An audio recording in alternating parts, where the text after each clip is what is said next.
Bismillahirrahmanirrahim. Assalamualaikum warahmatullahi wabarakatuh.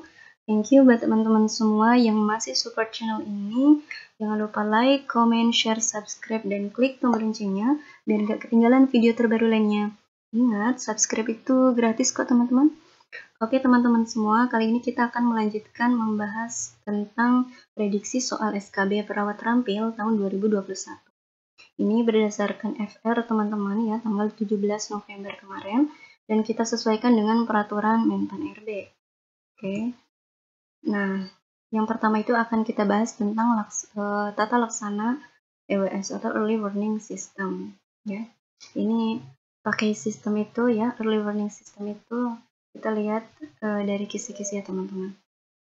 Oke, contoh soalnya, seorang pasien Nyonya P, 56 tahun datang dengan acute heart failure non-STEMI. Dengan ejection fraction-nya itu 20%. Pasien mengeluh sesak. Screening cepat COVID di UGD, pasien ini bukan merupakan kasus suspek. Pada hari ketiga perawatan, pasien mengeluh nyeri dada yang hilang timbul, seperti ditusuk-tusuk, keringat dingin. Kesadaran pasien kompos mentis. Ya, kemudian tekanan darah pasien 110/70 mmHg.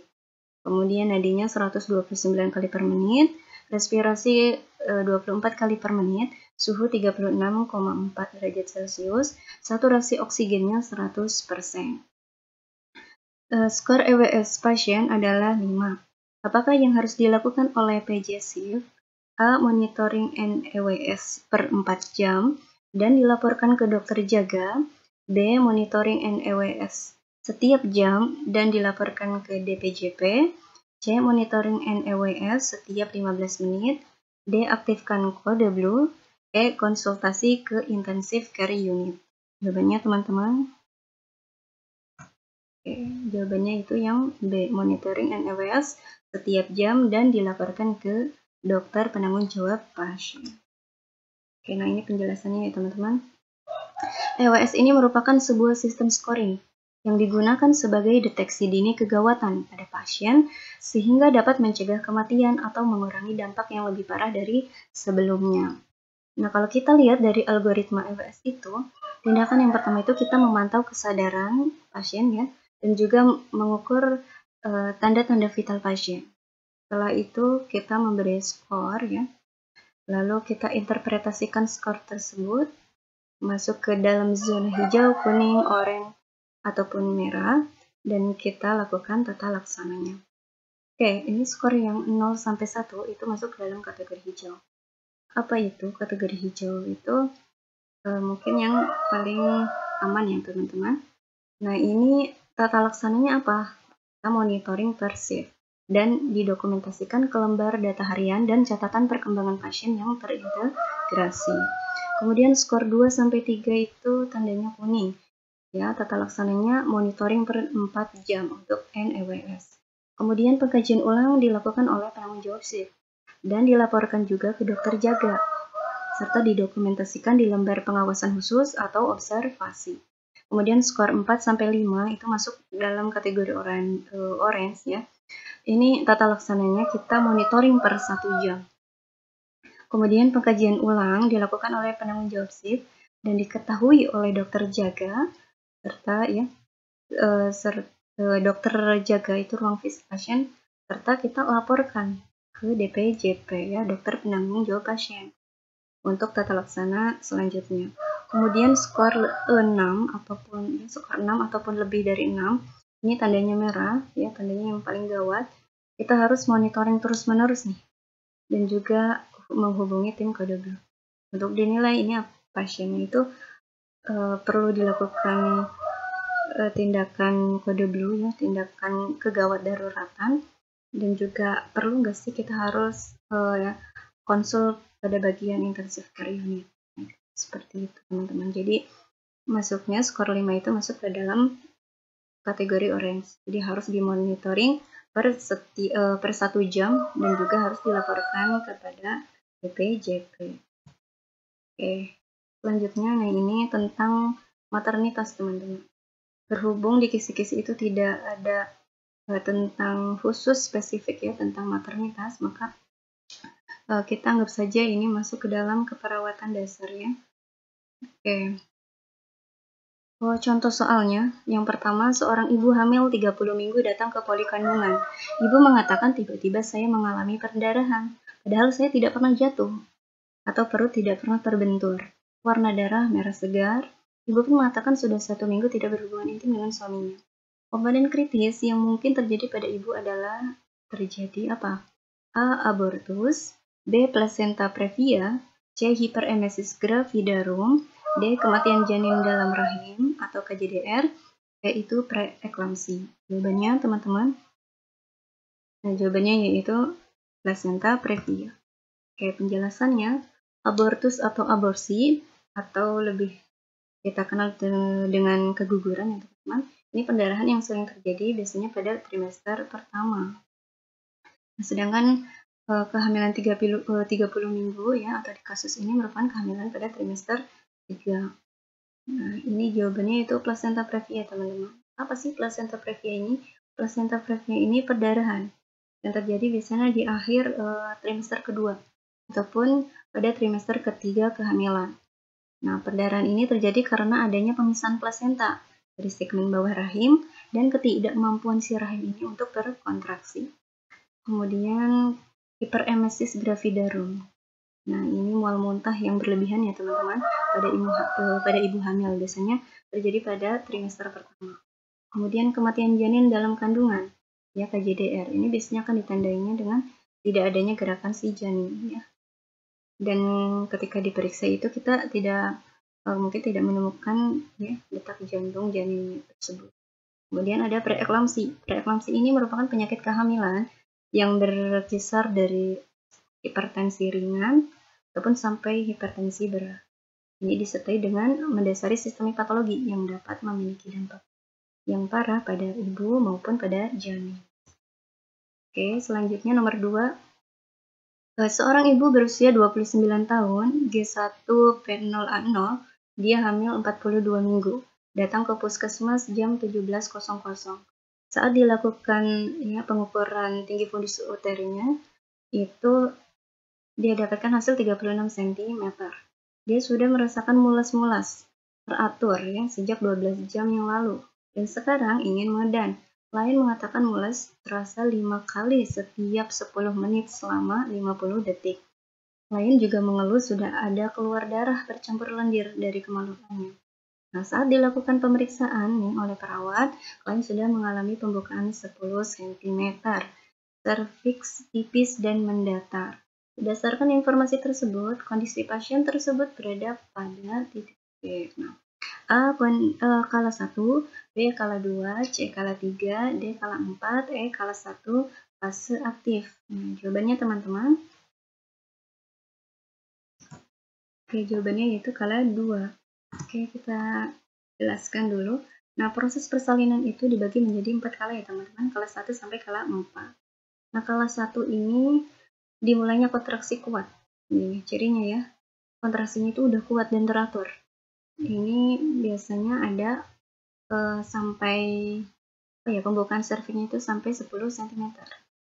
Nah, ada kalau gampangnya dibagi menjadi 2 ya. Itu ada fase laten. Fase laten itu pembukaan itu sampai mencapai 3 cm. Biasanya berlangsung sekitar 2 jam. Kemudian fase aktif itu melanjutkan dari 3 cm sampai pembukaan lengkap sampai 10 cm. Ini sekitar berlangsung 6 jam ya. Kemudian pada tahap ini ibu ini akan merasakan kontraksinya itu udah mulai teratur tiap 10 menit. Ya, selama 20 sampai 30 detik. Itu kala 1. Kemudian kala 2 karakternya itu dia sudah ya si serviknya itu sudah pembukaan ke 10 cm sampai bayinya itu lahir. Nah, pasien ini dapat mulai mengejan sesuai instruksi dari penolong persalinan. Mengejannya itu bersama dengan kontraksi uterus. Biasanya normalnya itu 2 jam. Ya, 2 jam untuk primipara dan 1 jam untuk multipara. Kemudian kala 3 itu dimulainya dari si bayi lahir sampai si plasenta juga lahir. Ini waktunya sekitar 5 sampai 30 menit setelah bayi lahir. Kemudian kala 4 ini dilanjutkan ketika si plasenta sudah lahir sampai waktu 2 jam setelahnya. Ini pada 1 jam pertama biasanya ibu dimonitornya itu setiap 15 menit sekali. Kemudian pada jam kedua ibu dimonitoring setiap 30 menit sekali. Oke, selanjutnya yang ketiga soalnya yaitu seorang ibu berumur 33 tahun di rumah sakit melahirkan anak ketiga. Namun plasenta belum lahir hampir kurang lebih selama setengah jam. Kondisi postpartum pada ibu tersebut disebut apa ya? A. Luka episiotomi,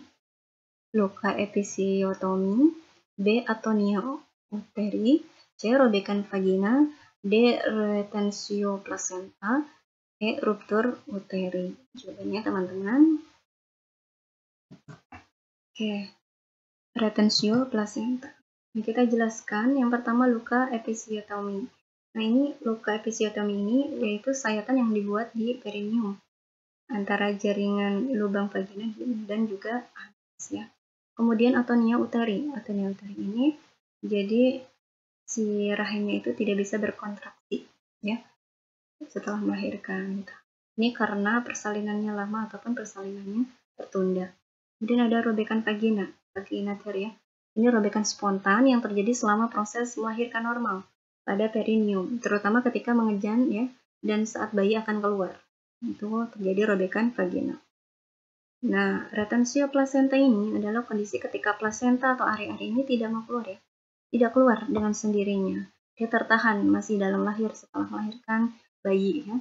Kemudian normalnya biasanya kan plasenta keluar dari rahim dengan sendirinya beberapa menit ya. Setelah bayi dikeluarkan. Namun pada kondisi ini plasentanya itu tidak keluar dari rahim sampai lebih dari 30 menit setelah persalinan. Oke.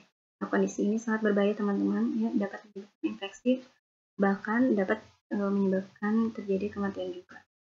Kemudian ruptur uteri. Nah, ruptur uteri ini kondisi yang dapat membuat seluruh lapisan dindingnya itu ya, dinding rahimnya itu robek. Sehingga ini dapat membahayakan pula kesehatan ibu dan juga bayinya. Oke, next. Nah, ini tentang keperawatan gawat darurat ya. Ini ada yang mengatakan ya dari FF teman-teman itu tentang teknik buka jalan napas. Nah, contoh soalnya, seorang perempuan usia 30 tahun dibawa ke UGD dengan kondisi penurunan kesadaran akibat kecelakaan lalu lintas sejak 1 jam yang lalu. Hasil pengkajian itu GCS 7.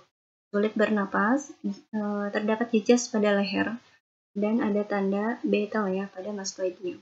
Tekanan darah 100/60 mmHg, frekuensi nadi 120 kali per menit, frekuensi nafas itu 32 kali per menit. Apakah teknik membuka jalan napas yang tepat pada kasus tersebut? A. Melakukan head tilt dan chin lift. B. Memasang abdominal thrust.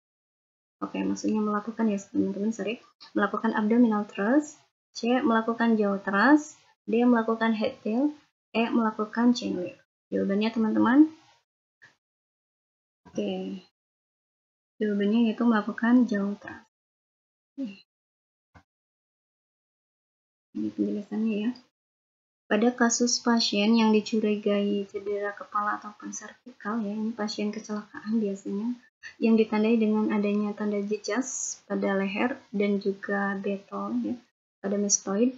Nah, ini teknik buka jalan napasnya itu teknik buka jalan napas yang khusus untuk dicurigai cedera kepala, yaitu jaw thrust ya.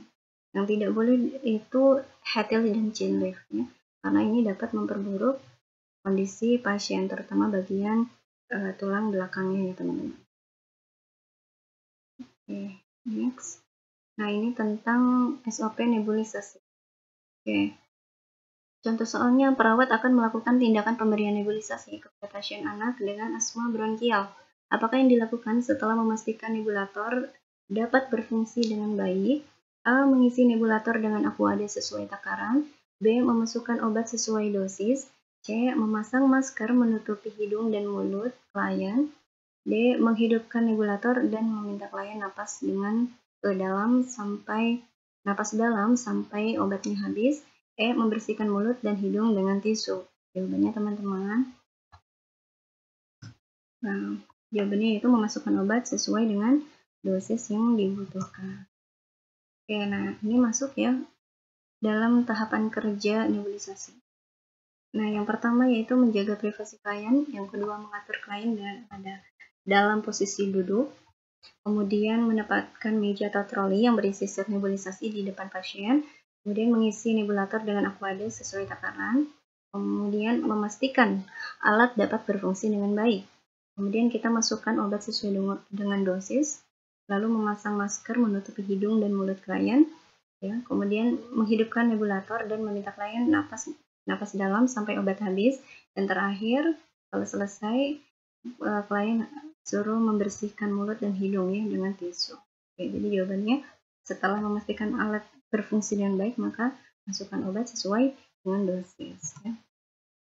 Oke teman-teman semua, cukup sekian dulu prediksi soal SKB-nya. Nanti akan kita lanjutkan di part selanjutnya. Terima kasih, semangat berjuang dan salam sukses.